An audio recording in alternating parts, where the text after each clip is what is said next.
Assalamualaikum warahmatullahi wabarakatuh. Salam sejahtera untuk kita semuanya. Semoga kita masih dalam keadaan sehat walafiat dan senantiasa tetap dalam lindungan Tuhan Yang Maha Kuasa.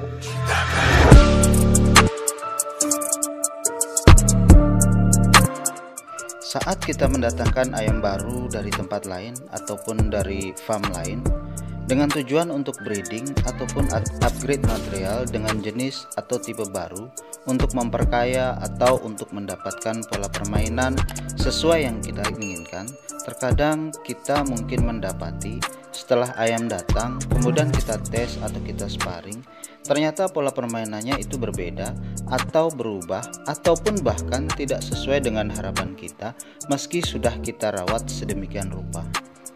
Konten ini berdasarkan pengalaman pribadi yang mungkin bisa menjadi bahan referensi untuk teman-teman semuanya, khususnya para penghobi ayam, sekaligus menjawab pertanyaan dari beberapa teman sehobi yang mempunyai permasalahan yang sama.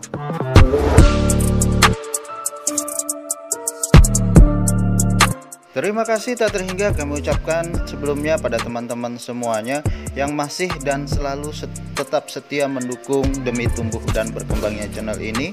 Ada Bang Misar Abed, Bang Hamdan Zelani, dan Bang Irwan Sampai, serta rekan-rekan semuanya yang rasanya tidak mungkin kita sebut satu persatu di sini, namun insya Allah akan kita tag di video-video kami berikutnya.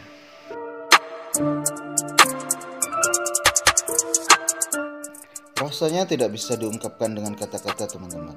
Saat material yang baru saja kita datangkan dengan tujuan untuk breeding ataupun upgrade material, ternyata setelah kita tes atau sparring, hasilnya tidak sesuai dengan harapan kita.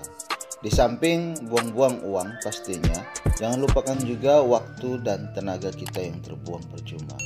Namun jangan patah semangat, mungkin saja ada beberapa titik kecil yang mungkin saja kita lupakan sehingga material yang baru saja kita datangkan tidak sesuai ekspektasi. Seperti yang pernah kami alami sendiri.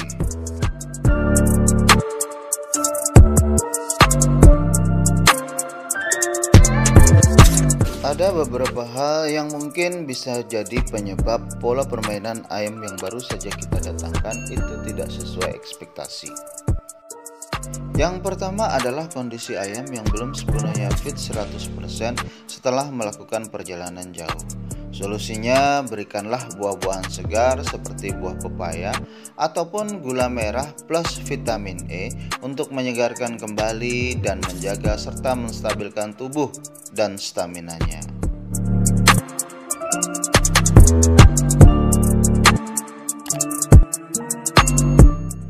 Yang kedua adalah perbedaan cuaca atau suhu ataupun bahkan iklim dari tempat asal ayam tersebut dengan tempat kita.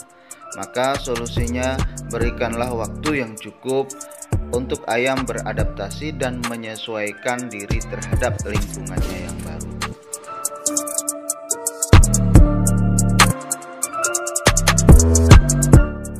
Yang ketiga adalah perbedaan perlakuan ataupun perawatan.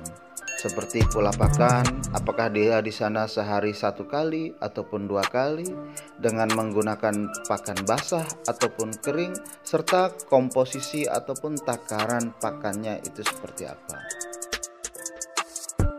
Kemudian pola perawatan ataupun olah fisiknya, seperti berapa kali dalam 1 minggu dia mandi jemur serta durasinya, kemudian durasi berapa menit dia berada di scratching pen, durasi berapa menit dia berada di flying pen, dan lain sebagainya.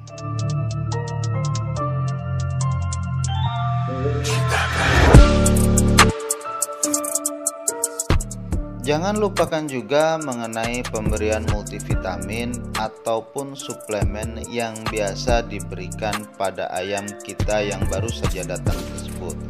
Seperti suplemen atau vitamin apa yang biasa dipakainya, kemudian dosisnya seberapa banyak, terus kemudian waktu pemberiannya itu kapan.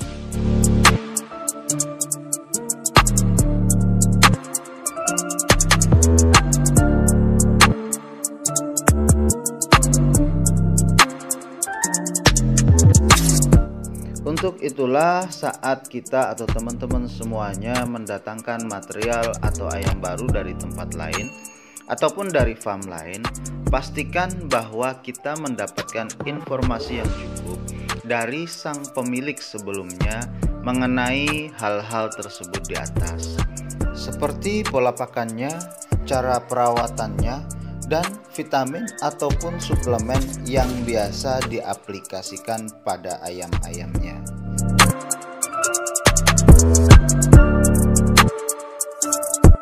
Selain untuk menambah keakraban, terjalinnya komunikasi yang baik di antara teman sesama penghobi, dan menambah serta memperkaya wawasan kita mengenai pola perawatan ayam.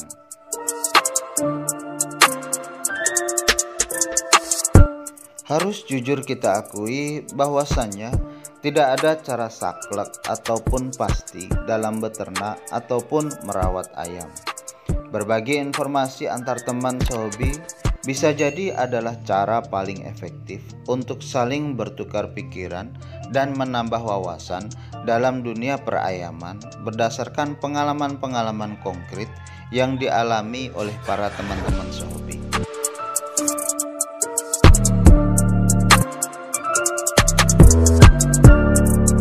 Harus juga kita ingat bahwa teori tanpa aplikasi itu tak ada arti, dan guru yang paling baik adalah pengalaman itu sendiri.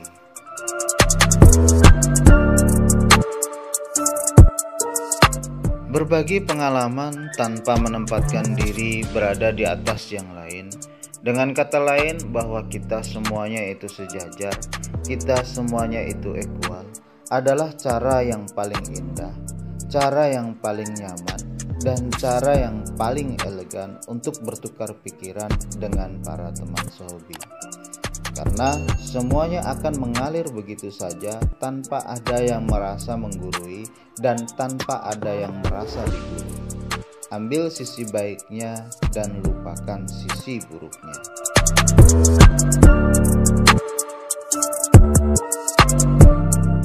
Ambillah sebuah contoh sederhana. Ada beberapa vitamin atau suplemen yang di brosur manual penggunaannya itu setiap hari 1 tablet. Namun, jika hal itu kita lakukan, bukan hanya buang-buang tenaga atau uang, bisa jadi hasilnya juga tidak sesuai harapan. Maka untuk itulah, bertukar pikiran dengan teman sesama penghobi yang sudah terlebih dahulu menggunakan dan mengaplikasikannya adalah shortcut atau jalan pintas yang menurut kami itu paling baik untuk meminimalisir resiko seperti biaya, waktu, tenaga, dan ayam kesayangan yang sudah tentu itu pasti sebagai bahan uji coba.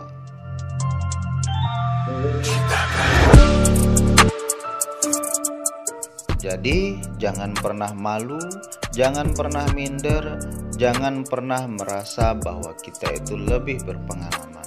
Karena sekali lagi tidak ada yang saklek atau pasti dalam dunia perayaman, terutama untuk masalah genetika dan cara perawatan ayam.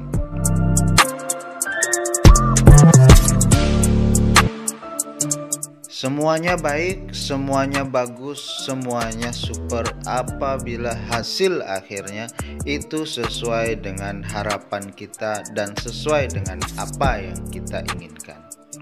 Akhirnya kami mengucapkan terima kasih sebelumnya. Wassalamualaikum warahmatullahi wabarakatuh. Salam sejahtera untuk kita semuanya.